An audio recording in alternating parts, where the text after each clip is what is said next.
Thank you, Mr. President. Members,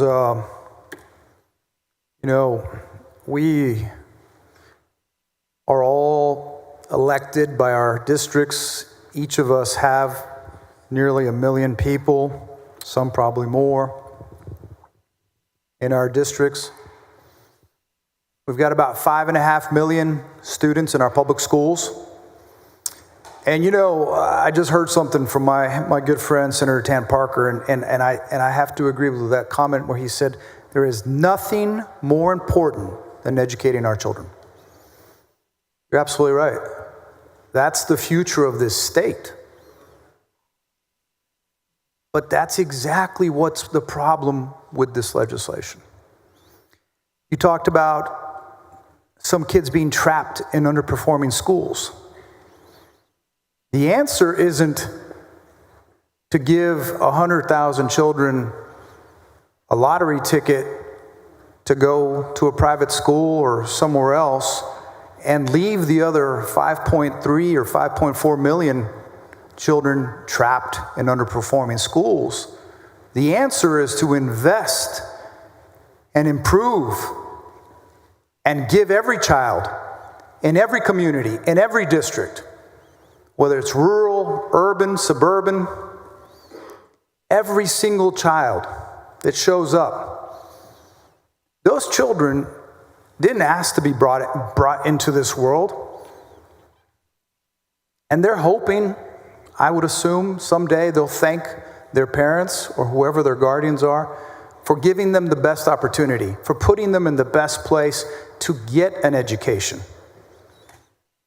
Members, I've said this privately to some of y'all and publicly at times that I'm a kid of 2 immigrants who came here as adults. One with a 4th grade education, one with a nursing degree at the age of 18. And they didn't know 1 word of English. All we spoke was Spanish at home. And if it weren't for the education that they found a way to give us, there's no way I'd be standing here or anywhere else for that matter. Members, this is why I'm so disappointed, but I'm not surprised. There have been a lot of efforts over the years, and we all know the history of these programs. And the sad part, because I don't believe that today the same history behind the origins of the vouchers that originally were to segregate people. I don't believe that that's the reason, but that will be the outcome. That's what we know the flaws of these programs like this. The lack of transparency and accountability, inequality of who's going to access these funds, who gets chosen or accepted into these private schools. Remember, members, we talk about this in terms of parental choice. But folks, it is crystal clear because it's been asked and answered time and time again. Does the private school have to accept anyone who shows up with the ESA? And the answer is no. So really the choice is the private school's choice. The other thing that bothers me is that I believe this is going to get tied up in costly lawsuits, which may or may not prevail. But every time we pass one of these bills that's on the edge of constitutionality, it adds more to the bills the taxpayers are going to pay. We're putting several $1 billion long-term towards a brand new education market when we really haven't fully funded the one we have now. The one that we're constitutionally required and responsible to uphold. I don't see how that's conservative in any way. My research has said that underfunded mandates include our special education programs, school safety, including our costly armed guard requirement, compensation for teachers, bus drivers, cafeteria workers, mental health services, wraparound services, facility. Members, we have about 800 to 1 student to counselor ratio right now. 800 to 1. Is it any wonder we're having the issues that we're having in our public schools? Look, I'm the first to admit that our public education has flaws.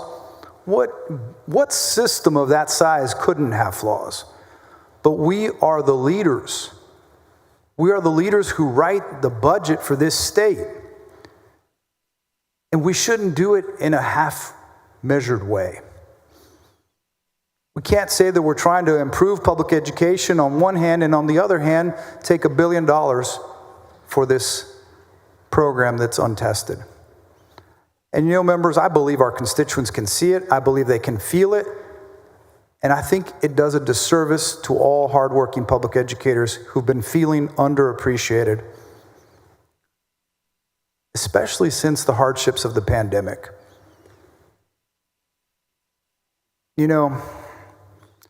I don't know if y'all had a chance to watch the debate in the House, but I think a lot of these things got compounded. In order to be considered, I'm going to focus on just one or two things. I asked our chair about Plyler versus Doe, the Supreme Court case that said any child who shows up at your school, you should educate them regardless of their status, because children don't have a choice where they're born or who their parents took them. We wouldn't hold the child responsible for being in a car seat or in a car if their parents just jumped in after doing robbing a bank. We wouldn't call the children accomplices. But yet we like to hold kids accountable for their parents' actions when it comes to this. Freely accessible public education for all, because frankly, we have a long history of arguments supporting the fact that this creates a stronger democracy through a well-informed population. This secures economic growth through creating more skilled and innovative workforce, increasing productivity. And education, in my opinion, is a foundational human right that not only elevates the playing field and makes the American dream more accessible for all, but it's a key component to the social cohesion needed to create communities where violence and mental illness and poverty do not dominate our lives. I want to make this very clear. I believe that by giving people this lottery ticket to escape these underperforming schools, as it's been said, it tears apart. It's going to potentially tear apart communities. I can see recruitment for sports. I can see recruitment for teams, debate teams, you name it, where the private schools may want to come to our communities and pick the best and brightest. And I believe, members, we already have school choice in Texas.